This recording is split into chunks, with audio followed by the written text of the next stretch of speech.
Hello friends, welcome to our channel C mix अड्डा।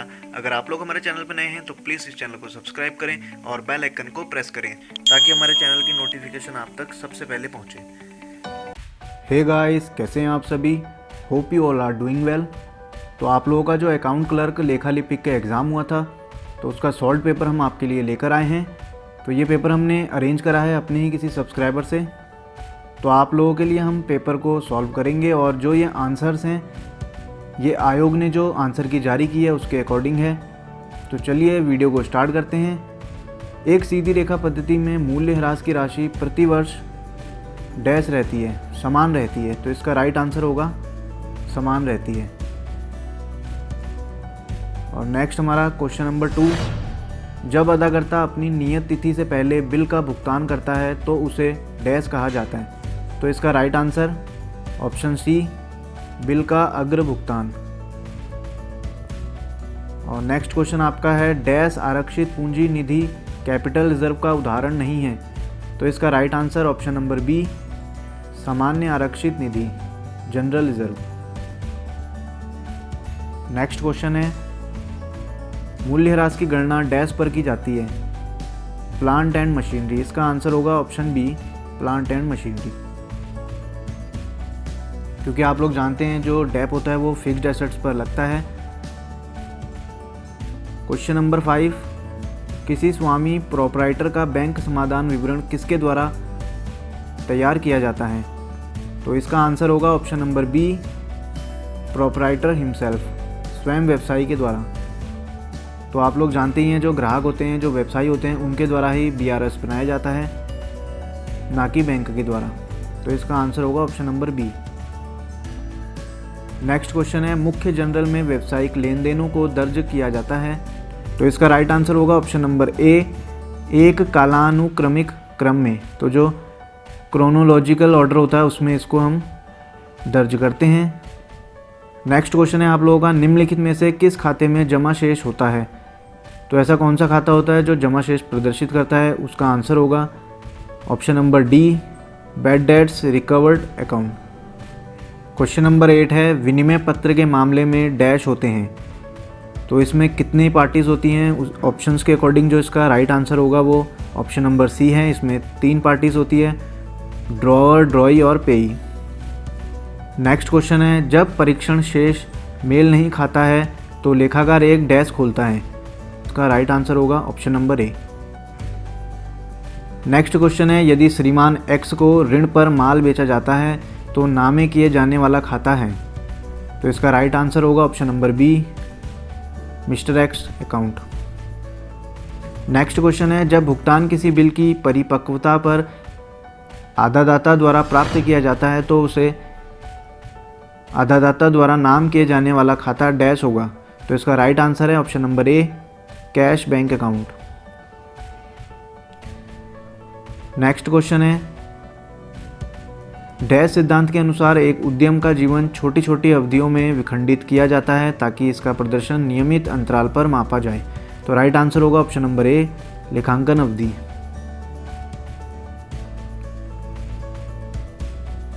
Next question है, एक बही खाते में जनरल प्रविष्टि का स्थानांतरण डैश कहलाता है। तो इसको हम पोस्टिंग कहते हैं। तो नेक्स्ट क्वेश्चन आप लोग यहाँ पर देख सकते हैं, साख ऑब्लिक सुनाम को डैश के रूप में दर्शाया जाता है। तो जो गुडविल होती है उसको हम किस रूप में दर्शाते हैं। इसका राइट आंसर होगा option number D, intangible assets in balance sheet, तुलन पत्र में अमूर्त परिसंपत्ति। और नेक्स्ट क्वेश्चन है आप लोगों का, डैश लेखांकन सिद्धांत के अनुसार स्वामी प्रोपराइटर को उसकी पूंजी की सीमा तक लेनदार माना जाता है। तो इसका राइट आंसर होगा ऑप्शन नंबर ए, बिजनेस एंटिटी, व्यवसायिक इकाई। तो आप लोग जैसे कि जानते हैं जो बिजनेस होता है और जो उसका स्वामी होता है, उन दोनों के जो अस्तित्व होता है वो अलग अलग माना जाता है। वही अवधारणा ये कहती है। और नेक्स्ट क्वेश्चन आप लोगों के लिए है, खाता बहियों में दर्ज नहीं होता है या होती है कर्मचारियों की गुणवत्ता।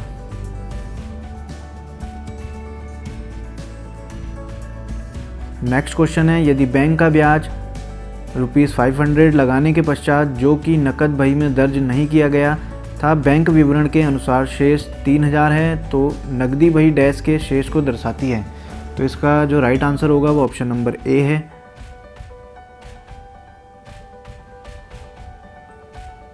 डैश सिद्धांत के अनुसार लेन देन और घटनाएं जिन्हें धन के संदर्भ में मापा जा सकता है उन्हें दर्ज किया जाता है। तो इसका राइट आंसर होगा ऑप्शन नंबर डी, धन मापन, मनी मेजरमेंट। तो नेक्स्ट क्वेश्चन है, परीक्षण शेष में निम्नलिखित में से किसका जमा शेष होता है? तो इसका राइट आंसर होगा ऑप्शन नंबर सी, वित्तीय संस्थानों से ऋण।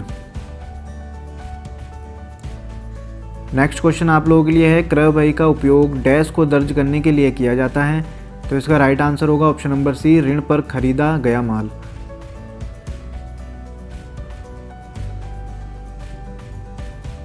नेक्स्ट क्वेश्चन आप लोगों के लिए है, जर्नल में ऋण बिक्री प्रविष्टि दर्ज करने में असफल होना डैश का एक उदाहरण है। संपूर्ण लोप संबंधी त्रुटि। तो नेक्स्ट क्वेश्चन दोस्तों आप लोग देखेंगे, विश्वसनीयता, प्रासंगिकता, आकलन और तुलनात्मकता डैश है, ये क्या है? तो इसका राइट आंसर होगा लेखांकन सूचना की गुणात्मक विशेषता। तो इसके अकॉर्डिंग इसका राइट आंसर ऑप्शन नंबर ए है। और नेक्स्ट क्वेश्चन आप लोगों के लिए, पूंजी या राजस्व के संबंध में भुगतान या प्राप्ति का गलत वर्गीकरण कहलाता है। तो इसका राइट आंसर होगा ऑप्शन नंबर डी, सिद्धांत संबंधी त्रुटि। तो जैसा कि आप लोग जानते ही हैं, कैपिटल और रिवेन्यू दोनों अलग अलग नेचर के हमारे एक्सपेंसेस और रिसिप्ट होती हैं। और जब हम दोनों के संबंध में गलती कर लेते हैं, जैसे कि हम कैपिटल को रिवेन्यू मान लेते हैं या रिवेन्यू को कैपिटल मान लेते हैं, तो इस प्रकार की जो हमारी त्रुटि होती है वो सिद्धांत संबंधी, प्रिंसिपल एरर ऑफ प्रिंसिपल होती है। नेक्स्ट क्वेश्चन है, व्यक्तिगत उपयोग के लिए पर्सनल कंप्यूटर पीसी की खरीद को किसे नामे किया जाएगा? तो इसका राइट आंसर होगा ड्राइंग अकाउंट।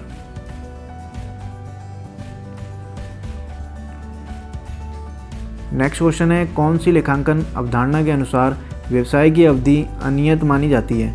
तो इसका राइट आंसर होगा ऑप्शन नंबर ए, कार्यशील संस्था, गोइंग कंसर्न।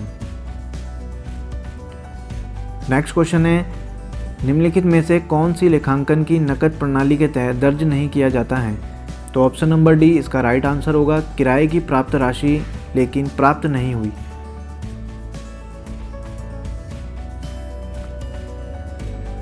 यदि श्रीमान ए से रुपये 5000 देय हैं तो यह डैश के खाते में नाम में किए जाएंगे।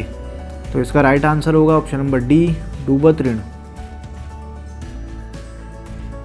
डैश के लिए नकद छूट की अनुमति है, ग्राहकों द्वारा शीघ्र भुगतान को प्रोत्साहित करने के लिए। ऑप्शन नंबर डी इसका राइट आंसर होगा, क्योंकि जब हम ग्राहकों से भुगतान प्राप्त करना चाहते हैं जल्दी, तो हम उनको डिस्काउंट देते हैं, तो जिससे कि वो लोग भुगतान करने के लिए एनकरेज हो सकें। तो इसका right answer option number D होगा। यदि अदाकर्ता द्वारा बिल का भुगतान देय तिथि पर नहीं किया जाता है तो इसे डैश कहा जाता है। तो इसे बिल की अस्वीकृति कहते हैं। तो नेक्स्ट आप लोग देख सकते हैं, फाइनेंशियल अकाउंटिंग सेकंड हमारी स्टार्ट हो गई है और इसमें क्वेश्चन नंबर 1 जो है वित्तीय विवरण के आंतरिक उपयोगकर्ता का एक उदाहरण है। तो जो आंतरिक उपयोगकर्ता होते हैं वो कौन होते हैं? इसका राइट आंसर है option number C, management. Next question है, लिया गया ऋण डैश होता है। राइट आंसर है ऑप्शन नंबर डी, पूंजी प्राप्ति। निम्नलिखित में से किसे वर्ष अंत के तुलन पत्र में नहीं दिखाया जाता है? तो इसका राइट आंसर होगा ऑप्शन नंबर डी, प्रारंभिक स्टॉक। ओपनिंग स्टॉक को हम लोग नहीं दिखाते हैं। बिक्रीकर्ता का कमीशन डैश में दिखाई देता है। तो राइट आंसर होगा ऑप्शन नंबर ए, लाभ और हानि खाता। यदि प्रारंभिक स्टॉक 10,000 का है, शेष स्टॉक क्लोजिंग स्टॉक 15,000 का है और आपकी जो खरीद होगी, परचेज हैं, वो 50,000 रुपये के हैं, प्रत्यक्ष व्यय डायरेक्ट एक्सपेंसेस आपके 5,000 के हैं, तो बेचे गए माल का लागत मूल्य डैश होगा। तो इसका राइट आंसर है ऑप्शन नंबर सी, अपूर्ण रिकॉर्ड से खाते की एक सीमा है। राइट आंसर होगा इसका ऑप्शन नंबर सी, तुलनात्मक अध्ययन कठिन है। तो नेक्स्ट क्वेश्चन है, कोई भी लेखांकन रिपोर्ट डैश नहीं होनी चाहिए, इनकम्प्लीट नहीं होनी चाहिए। तो इसका राइट आंसर होगा option number D. Question number 8 देख लेते हैं हम। बकाया वेतन को डैश के रूप में दर्शाया जाता है। तो इसका राइट आंसर होगा ऑप्शन नंबर डी, तुलन पत्र का देयता पक्ष। सूचना प्रणाली के संदर्भ में सही प्रवाह कौन दिखाता है? इंफॉर्मेशन जो सिस्टम होता है उसके अकॉर्डिंग आपने राइट आंसर को सिलेक्ट करना है। तो इसका राइट आंसर होगा ऑप्शन नंबर बी। पहले डेटा आता है, फिर इंफॉर्मेशन, फिर कम्युनिकेशन, फिर डिसीजन। तो नेक्स्ट क्वेश्चन आप लोगों का है, यदि प्रारंभिक पूंजी 50,000, वर्ष के लिए लाभ 10,000, वर्ष के दौरान आहरण 20,000 रुपये हैं, तो अंतिम पूंजी की गणना करें। तो इसका राइट आंसर होगा ऑप्शन नंबर सी, 40,000। पूंजी में निम्नलिखित में से क्या जोड़ा जाता है? तो इसका राइट आंसर होगा ऑप्शन नंबर बी, पूंजी पर ब्याज। नेक्स्ट क्वेश्चन है, यदि अवधि के लिए वेतन व्यय 1 लाख रुपये है, जिसमें से 20,000 वर्ष के अंत में बकाया है, तो निम्नलिखित में से कौन सा सही है? तो इसका राइट आंसर होगा ऑप्शन नंबर ए, लाभ हानि खाते में वेतन व्यय 1 लाख रुपये और तुलन पत्र में बकाया वेतन 20,000 रुपये होगा। तो ये जो भी आंसर्स हैं दोस्तों, ये आयोग ने जो आंसर की जारी की है उसके अकॉर्डिंग है। अगर इनमें कोई भी चेंजेस आते हैं तो आपको हम डिस्क्रिप्शन बॉक्स में मेंशन कर देंगे, तो उसको भी आप लोग विज़िट करें। और अगर आपने हम लोगों को सोशल मीडिया में फॉलो नहीं किया है तो वहाँ पर भी आप लोग हमें फॉलो करें, लिंक मैं डिस्क्रिप्शन में प्रोवाइड करा दूँगा, क्योंकि हम छोटे मोटे अपडेट्स आपको वहाँ भी प्रोवाइड कराते रहते हैं। चलिए वीडियो को आगे को बढ़ाते हैं। डैश का अर्थ है उन खातों के शीट्स को सूचीबद्ध करना जिनमें कई प्रकार के लेन देन नामे और जमा किए जाते हैं और अंत में परीक्षण शेष में परिलक्षित होते हैं। तो जो इसका राइट आंसर होगा option number D, chart of accounts, लेखा चार्ट। तो आपका अगला क्वेश्चन है, डैश अंतिम खातों की तैयारी में प्रथम चरण है। तो जो हम फाइनल अकाउंट बनाते हैं तो उसमें जो फर्स्ट स्टेज है वो कौन सी है? इसका जो राइट आंसर होगा वो ऑप्शन नंबर ए, व्यापारिक खाता, ट्रेडिंग अकाउंट। नेक्स्ट आपका क्वेश्चन है, उपयोग की गई सेकंड हैंड कार 1 लाख में खरीदी गई, इसकी मरम्मत पर 10,000 रुपये की राशि खर्च की गई, निम्न में से कौन सा सही है? तो इसका राइट आंसर होगा, कार खाते को 1,10,000 से नामा करें। नेक्स्ट क्वेश्चन है, जब डेटा संसाधित होता है और उपयोगी हो जाता है तो इसे डैश के रूप में जाना जाता है। तो जो इसका राइट आंसर होगा वो ऑप्शन नंबर डी, सूचना। तो हमारा नेक्स्ट क्वेश्चन है, डैश अपने उपयोगकर्ताओं यूजर के लिए जानकारी एकत्रित करने, भंडारण, प्रसंस्करण और सूचना संचार करने की विधियों को निर्देश है। तो इसका राइट आंसर होगा ऑप्शन नंबर बी, प्रक्रिया, प्रोसीजर। तो नेक्स्ट हमारा क्वेश्चन है, यदि संयंत्र और मशीनरी का लागत मूल्य 1 लाख है और मूल्य ह्रास 10% पर आधारित है, तो संयंत्र और मशीनरी का अंतिम शेष डैश होगा। तो इसका राइट आंसर होगा ऑप्शन नंबर सी, 90,000, क्योंकि इसका 1 लाख का 10% हम निकालेंगे तो 10,000 आएगा और उसको हम उसमें से 1 लाख में से माइनस करेंगे तो जो हमारा शेष बचेगा वो 90,000 रुपये बचेगा। तो नेक्स्ट आपका क्वेश्चन है, एकल प्रविष्टि पद्धति के अंतर्गत केवल डैश खातों को बनाए रखा जाता है। तो जैसा कि आप लोग जानते हैं, जो हमारी सिंगल एंट्री सिस्टम होती है उसमें हम लोग केवल cash book and personal account बनाते हैं। तो इसका राइट आंसर होगा ऑप्शन नंबर सी।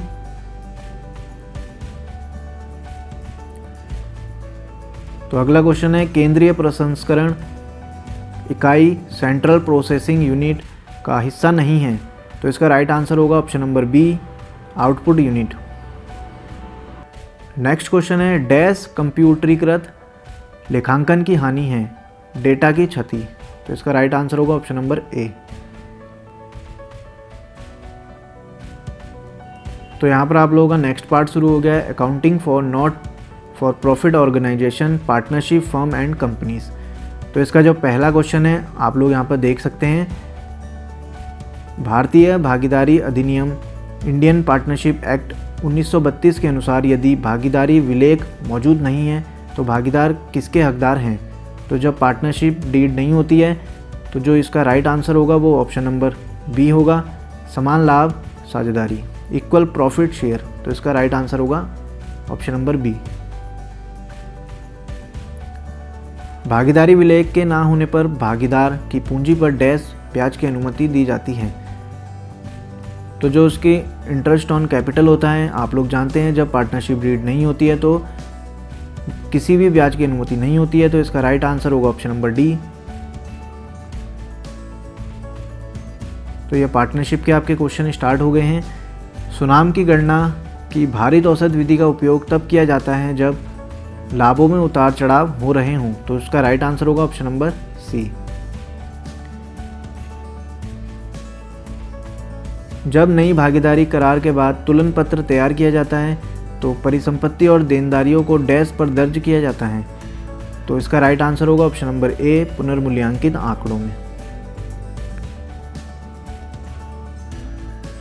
और नेक्स्ट क्वेश्चन आप लोगों के लिए है, ए, बी और सी भागीदार हैं जो 5:3:2 के अनुपात में लाभ साझा कर रहे हैं। उन्होंने 2:3:5 के अनुपात में भविष्य में होने वाले लाभ को साझा करने का निर्णय किया।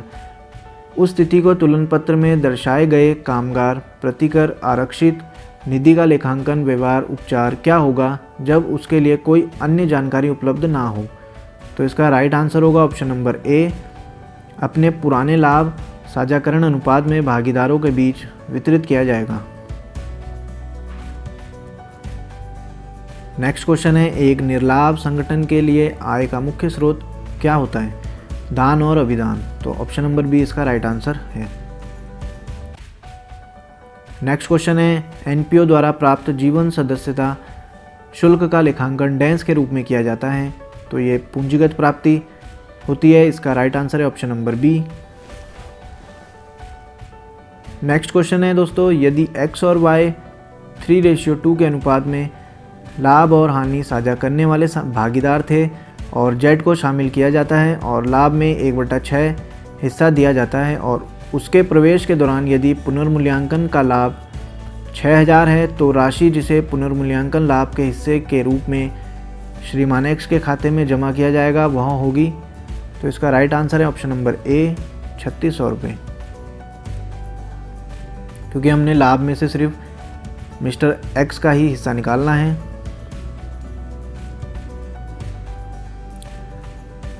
और नेक्स्ट क्वेश्चन है आप लोगों के लिए, ए और बी एक फर्म में भागीदार थे और 2:1 के अनुपात में लाभ और हानि को साझा करते थे। 1 जनवरी 2020 से वे लाभ और हानि को समान रूप में साझा करने के लिए सहमत हुए। अनुपात में परिवर्तन के कारण प्रत्येक भागीदार का अधिलाभ प्राप्ति और त्याग क्या होगा। तो इसका राइट आंसर होगा ऑप्शन नंबर डी।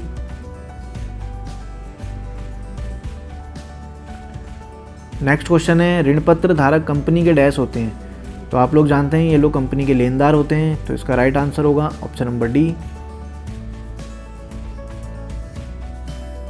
किस प्रयोजन के लिए प्रतिभूति प्रीमियम आरक्षित खाते का उपयोग नहीं किया जा सकता।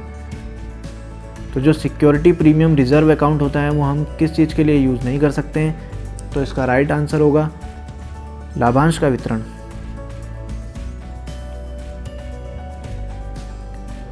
नेक्स्ट क्वेश्चन है, निम्नलिखित में से क्या प्राप्ति और भुगतान खाते में दर्ज नहीं होता है। तो इसका राइट आंसर होगा ऑप्शन नंबर सी, परिसंपत्ति पर प्रभारित मूल्य ह्रास।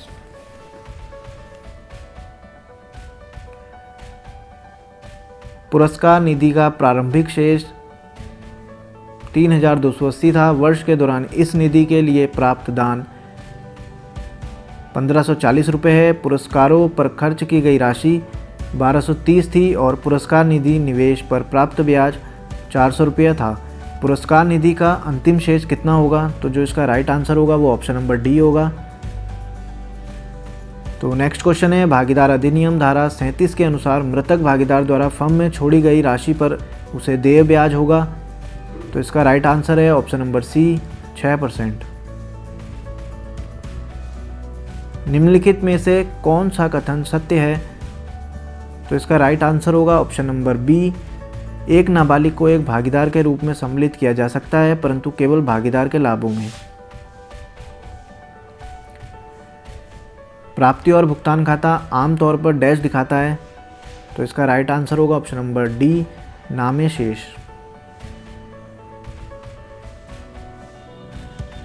खुले बाजार में छूट पर खरीदे गए ऋणपत्र के रद्दीकरण पर अर्जित लाभ डैश में जमा किया जाता है, तो आप लोग जानते हैं जो इसका राइट आंसर है वो option number C, capital reserve.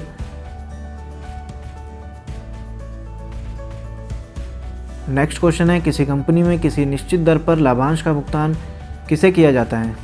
तो निश्चित दर पर लाभांश का जो भुगतान होता है वो अधिमानी शेयरधारक प्रेफरेंस शेयर होल्डर को होता है, तो इसका राइट आंसर है ऑप्शन नंबर सी।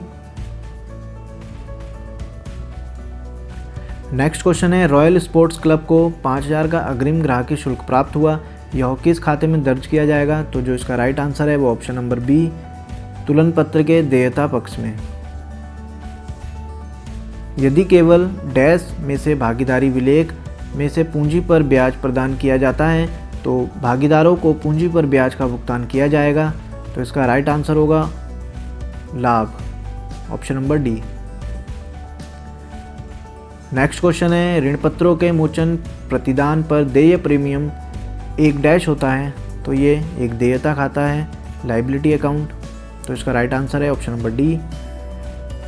अधिमान शेयरधारकों के पास डैश होता है, तो इसका राइट आंसर है ऑप्शन नंबर ए, कंपनी के परिसमापन के समय लाभांश और पूंजी के पुनर्भुगतान के लिए अधिमानी अधिकार। तो नेक्स्ट क्वेश्चन है आप लोगों के लिए, शेयरधारक डैश होते हैं, तो इसका राइट आंसर है ऑप्शन नंबर बी, कंपनी के मालिक। तो अगला क्वेश्चन है, जब एक नया भागीदार सम्मिलित होता है तो उसके आगमन के समय तुलन पत्र में दिया गया सामान्य आरक्षित निधि का शेष यानी कि आपका जनरल रिजर्व जो होता है वो डैश में जमा किया जाता है, तो आप लोग जानते हैं इसके लिए हम कैपिटल अकाउंट बनाते हैं ओल्ड पार्टनर का और उसी में वो ट्रांसफ़र करते हैं, तो इसका राइट आंसर होगा ऑप्शन नंबर सी। यदि विक्रेता को 1 लाख की निवल परिसंपत्ति के बदले में ₹80,000 के ऋणपत्र जारी किए जाते हैं तो 20,000 का शेष डैश जाएगा, तो इसका राइट आंसर है ऑप्शन नंबर ए, आरक्षित पूंजी खाते में जमा किया जाएगा।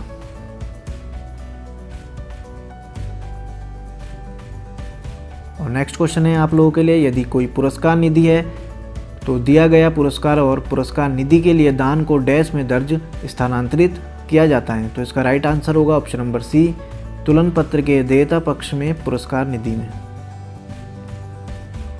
तो जो नेक्स्ट क्वेश्चन है आप लोगों के लिए वो है, 10 रुपये के उस शेयर के पुनर्निर्गमन यानी कि रीइश्यू पर अधिकतम बट्टा डिस्काउंट कितना होगा जिस शेयर का मूल रूप में निर्गमन 2 के प्रीमियम पर था और जिसकी पूरी धनराशि की मांग की गई है और ₹8 प्रीमियम सहित जब्त किए गए हैं, तो इसका राइट आंसर होगा ऑप्शन नंबर डी, 6।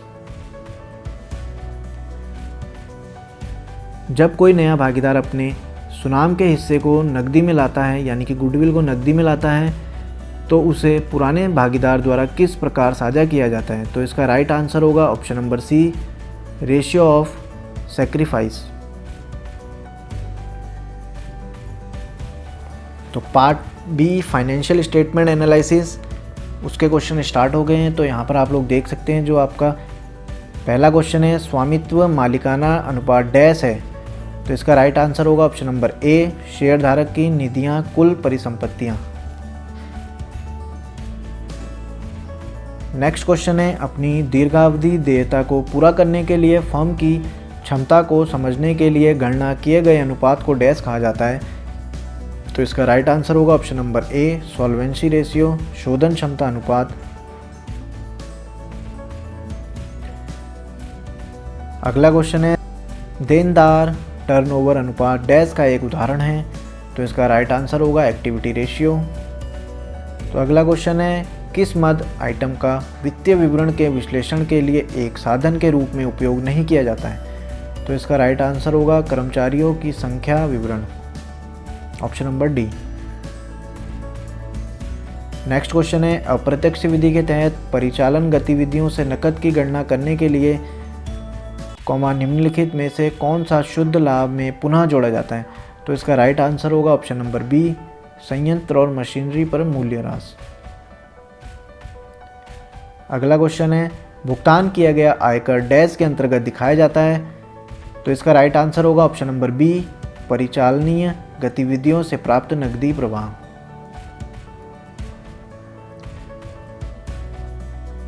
तो नेक्स्ट क्वेश्चन है, निम्नलिखित में से कौन सा निवेश गतिविधि से नकदी प्रवाह का एक उदाहरण है? तो इसका राइट आंसर है option number B, cash receipt from disposal of fixed assets.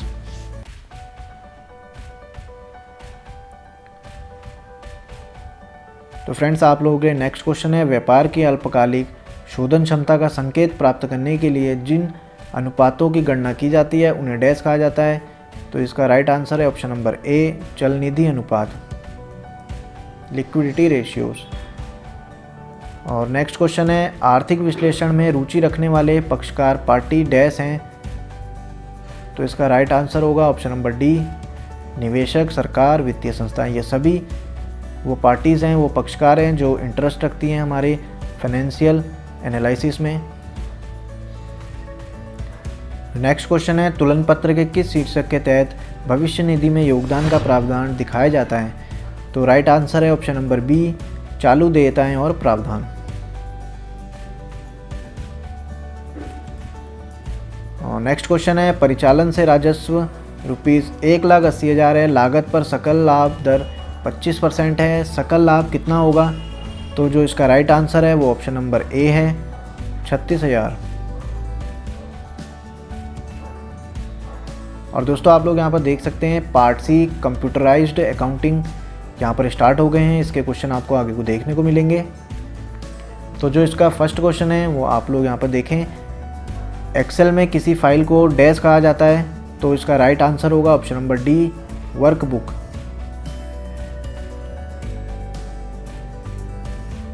MS access एक डैश है, तो इसका राइट आंसर होगा option number A, database management software. Next question है, प्राथमिक कुंजी क्षेत्र में डेटा के अस्तित्व की डैश? तो इसका राइट आंसर है ऑप्शन नंबर सी, आवश्यकता है और अद्वितीय होना चाहिए।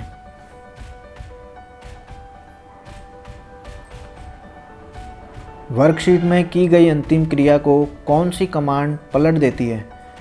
तो आप लोग जानते हैं इसका राइट आंसर है ऑप्शन नंबर बी, अंडू।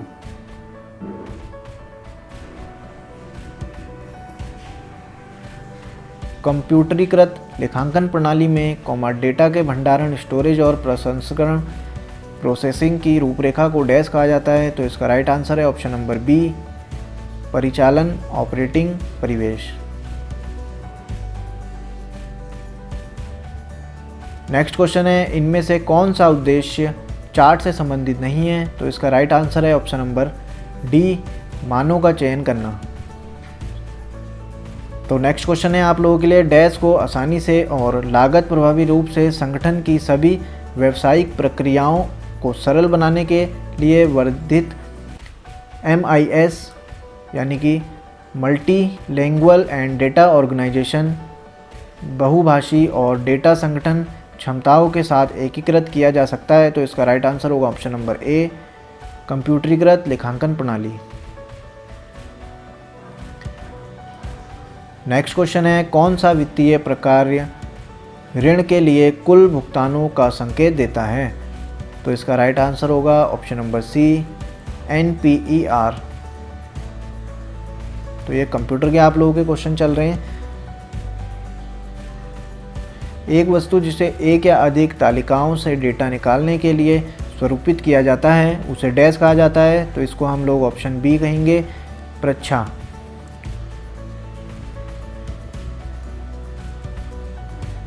ऋण खरीद के लिए ग्राहकों द्वारा बकाया राशि कहाँ पाई जाती है? तो इसका राइट आंसर है लेनदारी लेखा सहायक खाता बही। एक्सेस डेटाबेस से एक अच्छा स्वरूपित मुद्रण योग्य डेटा प्राप्त करने के लिए हम डैश का उपयोग कर सकते हैं? तो इसका राइट आंसर है ऑप्शन नंबर बी, रिपोर्ट। तो गाइज़ ये था हमारा आज का वीडियो जिसमें हमने अकाउंट क्लर्क के जो एग्ज़ाम हुआ था उसका जो सॉल्व क्वेश्चन पेपर है वो आपके संग डिस्कस करा है। तो जो भी ये आंसर्स थे वो आयोग ने जो आंसर की जारी की है उसके अकॉर्डिंग थे। और अगर आपको कोई भी डाउट होता है तो आप हमें कमेंट सेक्शन में ज़रूर पूछें। और आप लोगों के कितने मार्क्स आ रहे हैं और आप लोग किस शिफ्ट गए हैं वो आप हमें कमेंट सेक्शन में ज़रूर मेंशन करें। और आप लोग बताएं कि आप लोग नेक्स्ट किस टॉपिक पर वीडियो देखना चाहते हैं, हम उसकी पूरी कोशिश करेंगे उस वीडियो को बनाने के लिए। और हमारे वीडियो प्लेलिस्ट को आप लोग ज़रूर चेक करें, वहाँ पर भी हमने आपको बहुत से इंपॉर्टेंट वीडियो प्रोवाइड कराए हैं। लाइक आप लोग कुमाऊं यूनिवर्सिटी की डिग्री किस तरीके से घर बैठे अप्लाई कर सकते हैं, और ऑफलाइन प्रोसेस भी हमने आपको बताई है जिसमें आप लोग मात्र 205 रुपये में अपनी डिग्री को प्राप्त कर सकते हैं। और स्कॉलरशिप के फॉर्म के लिए भी हमने आपको एक वीडियो प्रोवाइड कराया है। ये सारे ही वीडियो आपको हमारे चैनल में मिल जाएंगे, इसलिए वीडियो लिस्ट को ज़रूर चेक करें। चैनल पर नए हैं तो चैनल को सब्सक्राइब जरूर करें और हमें सोशल मीडिया पर भी फॉलो ज़रूर करें, वहाँ पर भी हम आपको अपडेट देते रहते हैं। लिंक आपको सभी डिस्क्रिप्शन में मिल जाएंगे। Hope you enjoyed this video. Stay tuned, stay connected for more updates. Thank you guys.